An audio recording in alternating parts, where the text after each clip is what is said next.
Hey everyone.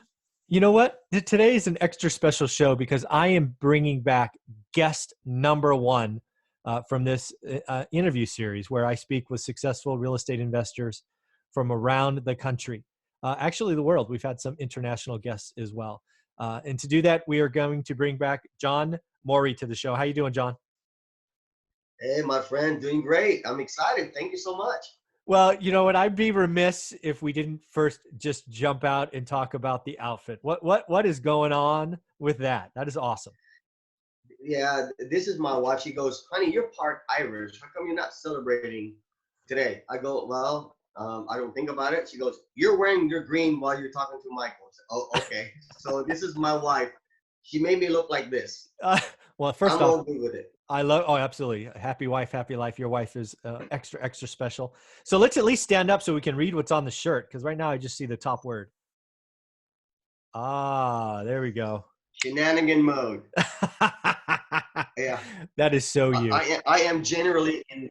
Yeah, I am generally in shenanigans. You know, you've met me. You know, Oh I'm yeah. generally in a shenanigan mode. Yeah, you should just wear that shirt all the time.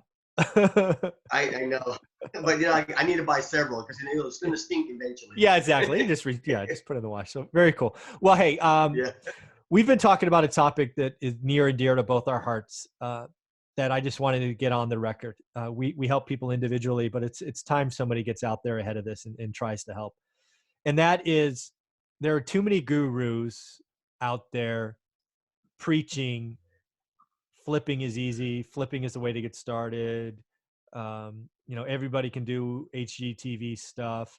I know you're on a personal mission um, that, rehabbing is not the number one way to get started. So why don't you talk about it from your perspective? What do you see? What do you do? Why is it your personal mission? And we'll go from there. yes, thank you. It has become that because I do see a lot of gurus out there. They make a lot of money on people teaching, right? Yeah. They're teaching, and the sad thing is, they do take their money. Some of these people have done rehabs before. Granted, it is. However, what they're not saying is that this is not the easiest way to get into real estate. Now, there's two sides to this, right? There's the buy and hold Mhm. people. They'll rehab it and then they'll hold it for their rentals. Now that's a different story. Now, when you become a fix and flipper and you're brand spanking new, Yeah. this is not the best way. It really isn't. Yeah, so let's talk about some of the personal stories because you don't go on a mission like this unless you've had people in your personal network get suckered in, take a few on, and frankly take financial losses. So without mentioning names, because we don't want to embarrass anybody, why don't you just talk about some of Right. those personal tragedies or events that you hold on to and why you're fighting this mission? Yeah.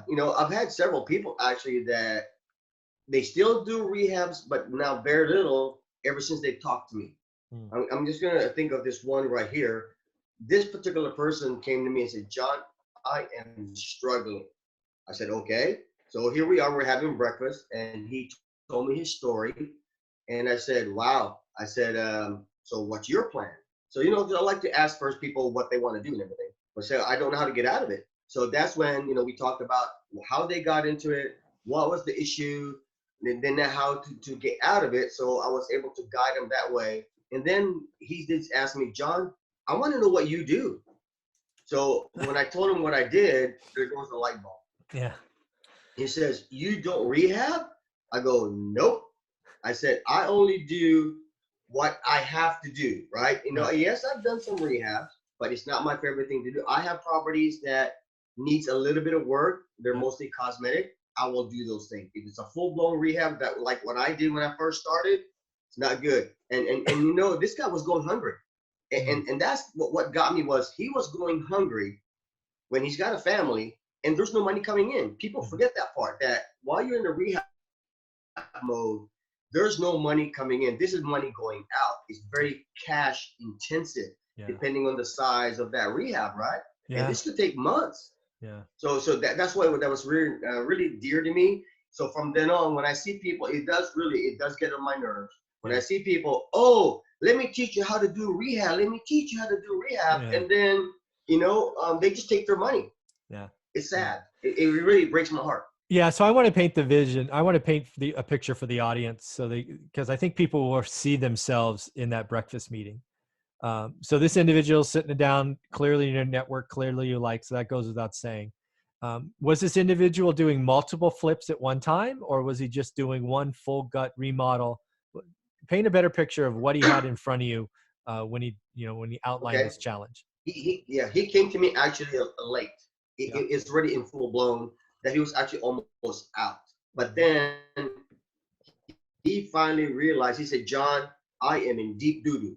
I said, okay. So when he told me what happened, he did the rehab. He got a good contractor, but then something happened to that contractor. He had to get another one. So now all the bill, you know how that works. All the bills now start coming up, Yeah. and some unforeseen stuff that were being discovered. So now dishing out more money. So and then now he had to pay on the interest on this loan. So there you go. It was snowballing and snowballing, and he was really deep.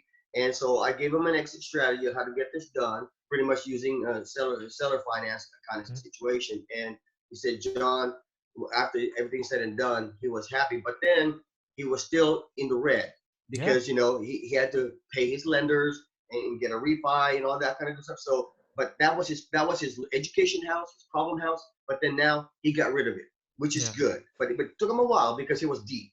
Yeah. So now he doesn't do rehab at all. Yeah. So again, let's paint the vision. So again, he had one rehab going. It sounded like one house. Yes. It was clearly a big job. Yeah. He was not a big job. He was not doing the work himself, so he's having a contractor. No. Okay. Yes. He had a job. He had a job. Oh my goodness, he had a full-time. Oh geez, had a full-time job. Yes. Was it at least in town? The house in town? Yes, it's in town. Thank goodness. So he was able to get to it. However, he was really stressed to the max. I could see it in his face because he's a very honorable man and he wants to make sure he does everybody right. So yeah, he was dishing. I'm getting money out of his own pocketbook to do that. And that's the hard thing also. People don't understand. Either you have access to money or your own money, and either one is actually kind of horrible. Because the intense work that needs to happen. So what made it hard for him was that the last contractor that he used did this partial job on this one section, did not do it right. So he had to go and redo that. You know how that works. He had to redo it. So that's double expense. Yeah, pay twice. So give me a feel for timing, right? When he sat down for breakfast with you, was he 90 days into this or 60 days? How many days was he in? I think it was written months, maybe 4 or 5 months already. Oh my gosh. So he's 100+ days into this. And once you get going, the checks with flips, here's the deal, folks, as John kind of highlighted earlier, in flips, money goes one way until the very, very end. And you have one payday where money comes back, and that's at the final day. So you're carrying something. And if you're getting private or hard money, man, those debt service, that carrying cost just eats you alive. It's delays and contractors and permitting and blah blah blah blah blah blah blah. It is not. But you're gonna love this one.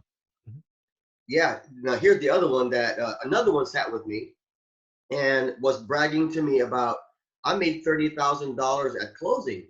I said, yes, that's awesome. So, but then I said, okay, how long before from purchase to closing did you get that money? He says, well, about 6 months. I said, okay, let's just do simple math without going deep into the weeds. So it took you 6 months to get that $30,000. That's how much per month? He said about 5,000. Good. So what's your burn rate? Well, I need about $6,000 to live. Oh, so you need $6,000 to live, but you're only making $5,000 a month, but that took you 6 months to get. How did that work? Yeah. There it goes. Bing. He says, oh my. Yeah. Wow. People don't think about that stuff. That's a good one, man. Just bringing that simple education. Yeah. Cause too many people get to the end and look at that big check. And folks, I'm here to tell you that big check, not as big as you think it is. First off, that $30,000, I'm guessing, didn't have taxes. Got to pay the tax man. Nope. Right. Nope. Some people don't for whatever reason. I've had people sit with me, John, that they do this. So let's just do simple math. I bought it for 100. I spent 50. I sold it for 200.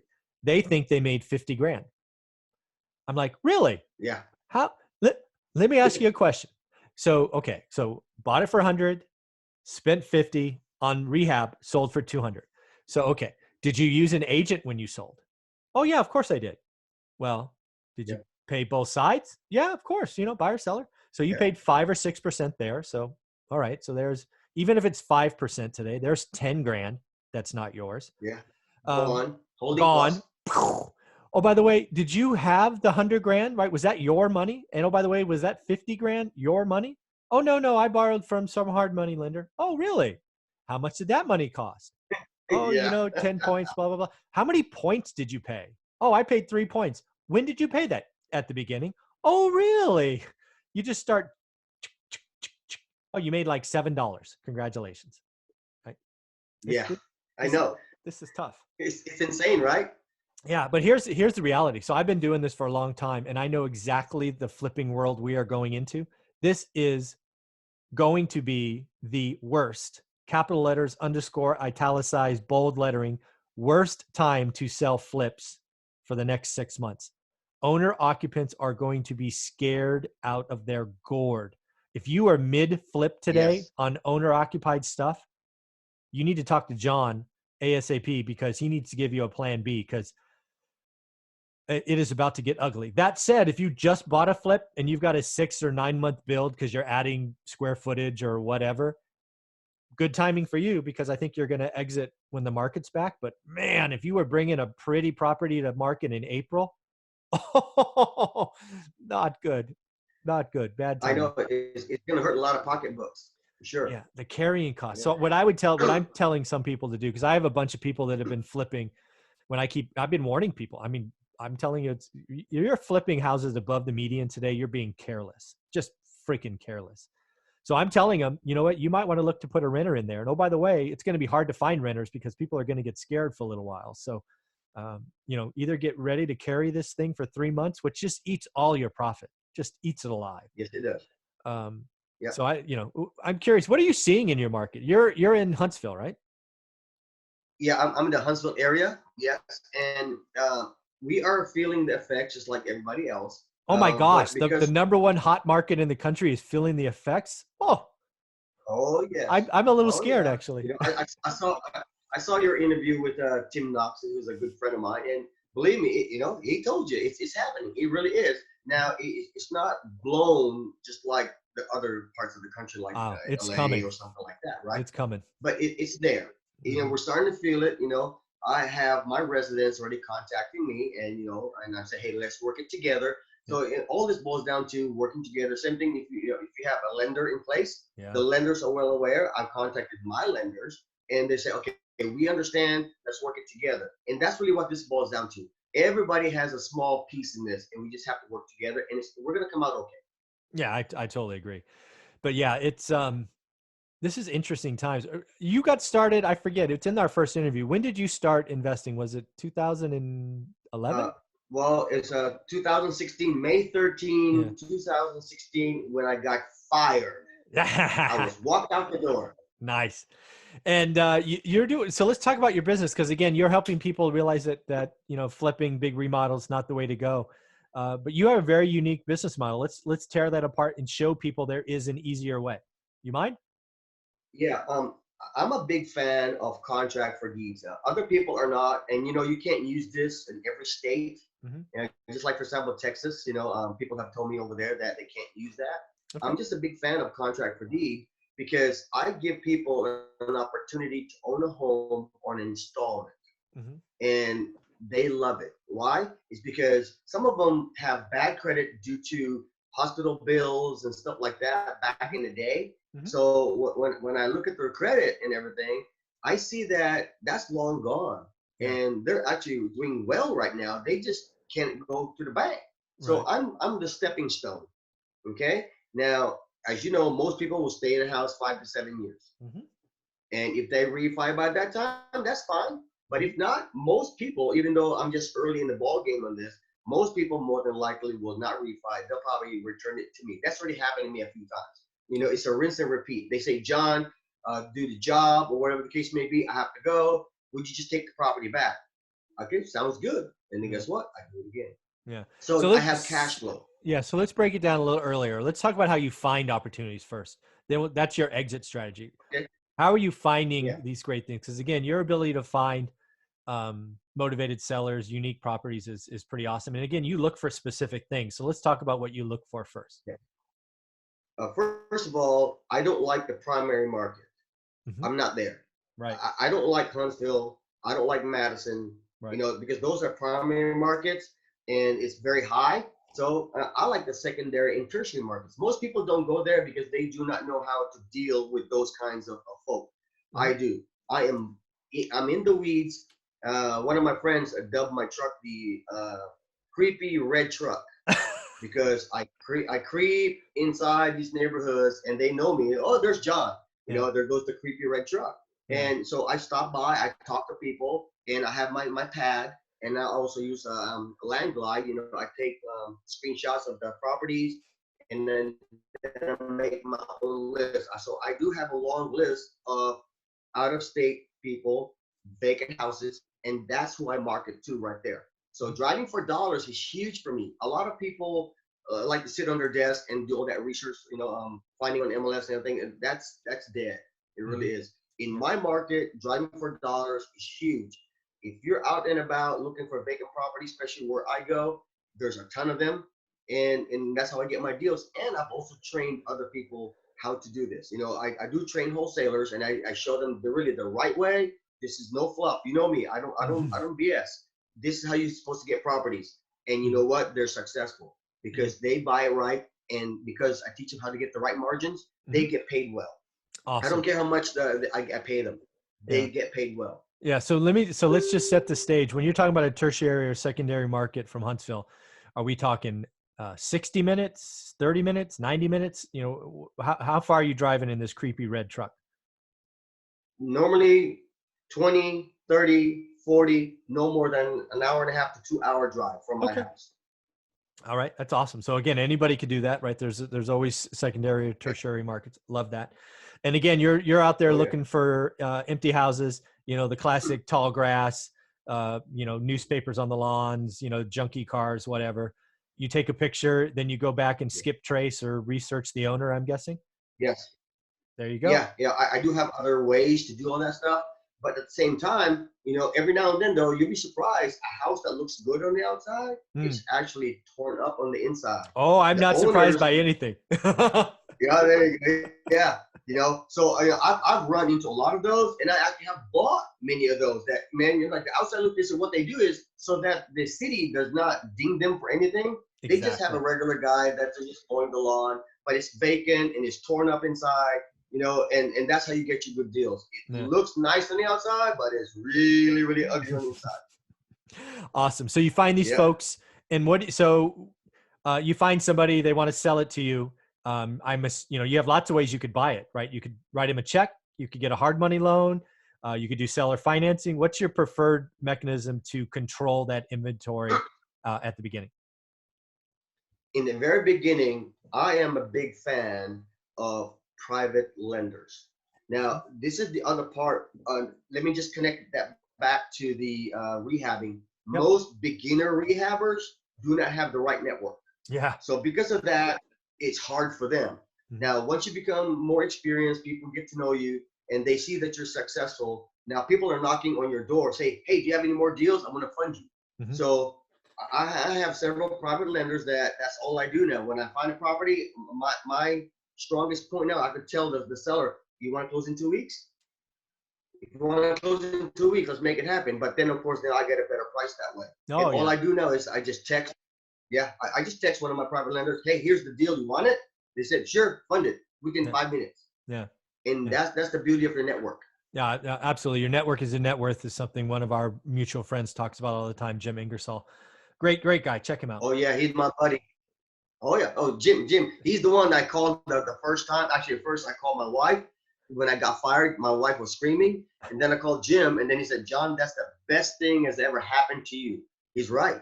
Yeah, there you go. I got fired, that was it. Awesome. I love Jim.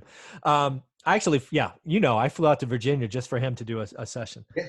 So that's pretty cool. So, okay. So you use private money. Let's just give people a range, right? So you're locking up deals, what, 20 to 60 grand? That's the lockup price. I'm just guessing. Yeah, I try not to buy a property that has an ARV over 90,000. See, because that's in my neighborhood, okay? Yeah, of In course. other parts of the country, that will never work, right? Yeah. But in my part of the country, I really avoid buying anything more than 90,000 ARV. Right.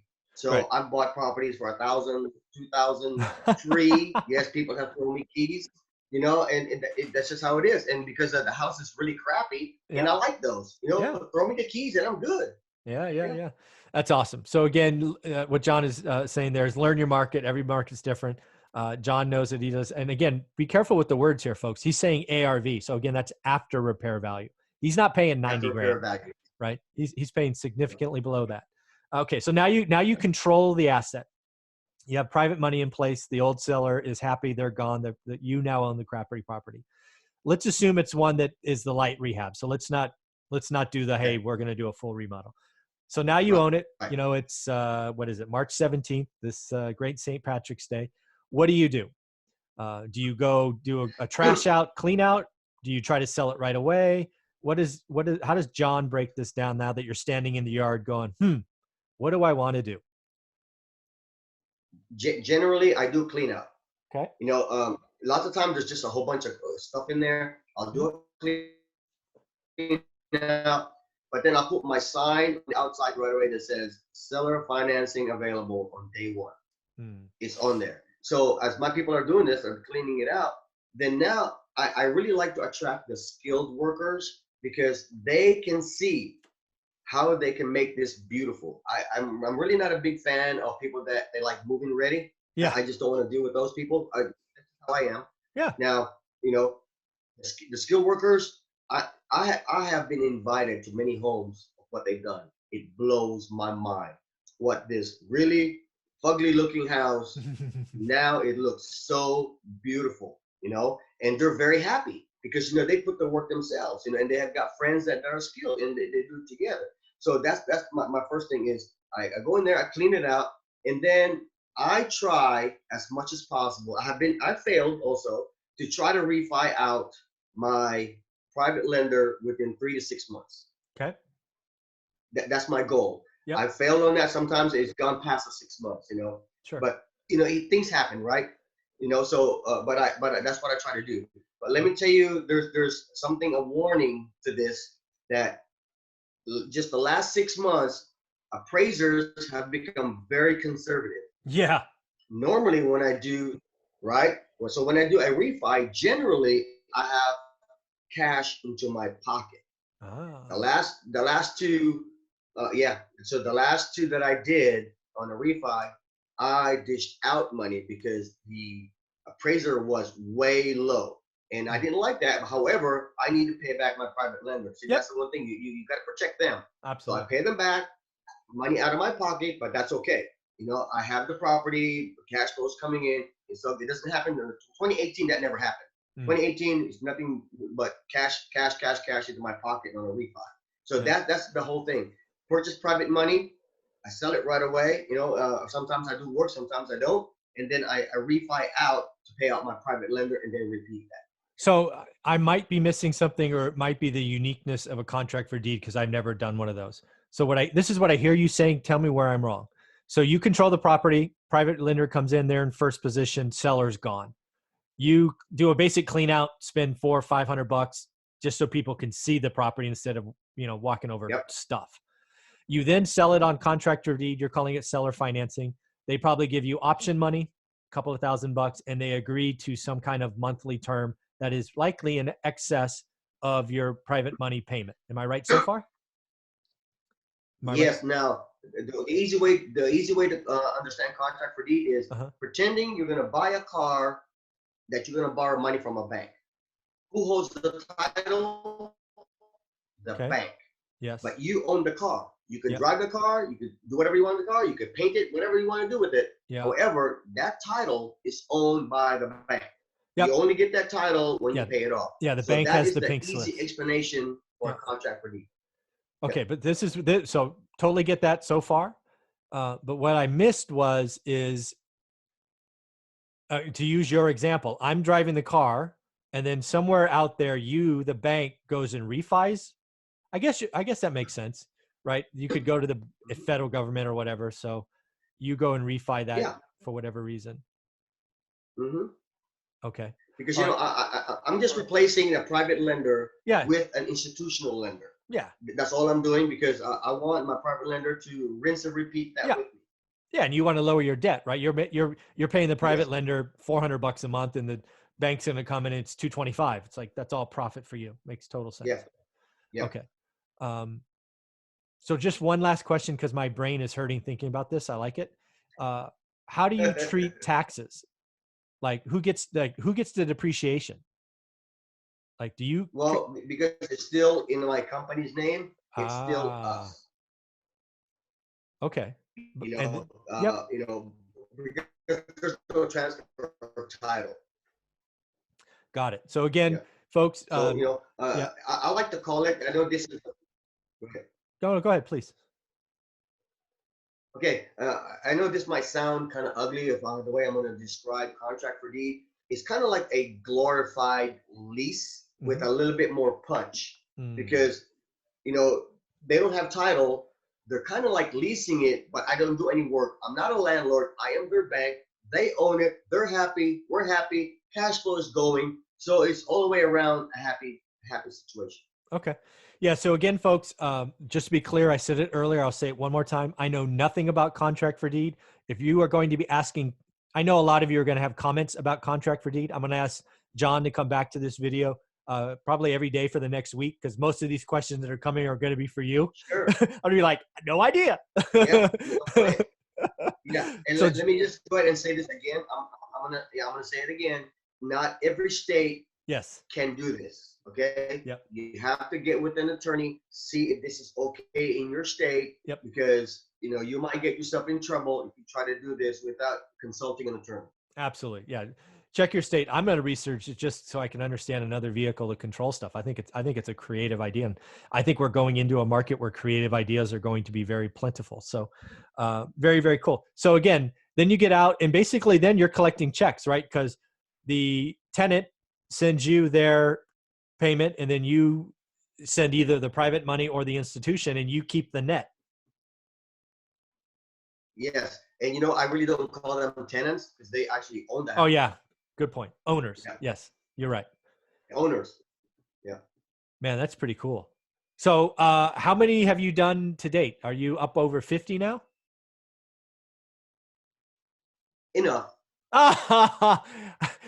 Can we get a range? Is it 0 to 50, 50 to 100, over 100? Let's just say I'm approaching the triple digits. Okay, there we go. There we go. So this is not a one time. This is not like you've done 5 of these and you're trying to be a expert. You've done. No.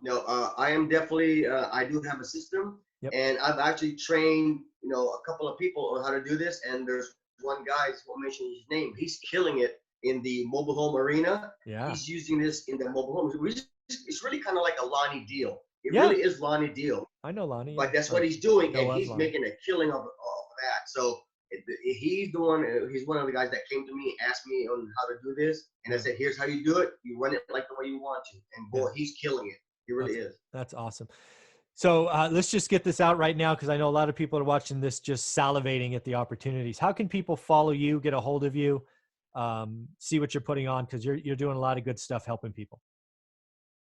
Yes, thank you. I do try to help as much as I can, and you know what? It's not about my knowledge; it's about the people that I know that can help me also help other people. So that's why my network is extremely important to me. So if you want to get a hold of me, I am on Facebook, John Morey, Morey.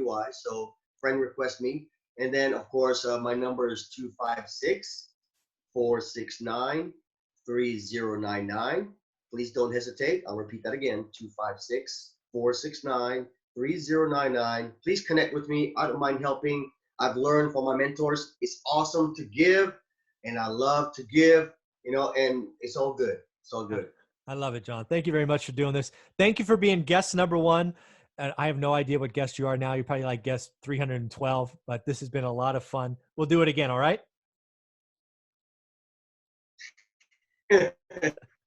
Happy My St. friend, hey Patrick's man, I Day. really appreciate you, and thank you for using me to at least help people out there. Yes, sir. Thank you. You got it.